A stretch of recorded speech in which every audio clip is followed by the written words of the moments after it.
Hello guys, in this video I am going to show you how to highlight certain passages in the Bible on the Bible application, but first I just want to mention, don't forget to subscribe to my channel because at 10,000 subscribers I am going to show you my whole YouTube revenue statistics and growth strategy, how to make money online. So let's jump into it.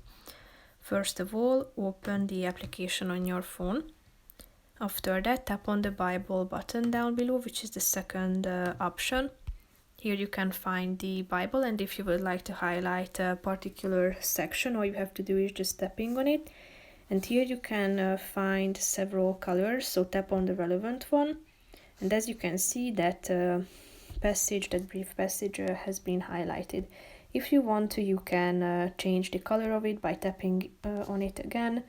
And as you slide to the right side, you can use it as a scale and select colors.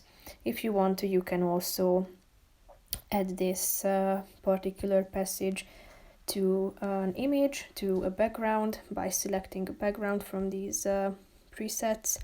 So tap on it, click on choose image, and then you can insert this passage into that picture. You can select a font, you can make adjustments, select the canvas, the opacity, you can make it blurred, and so on.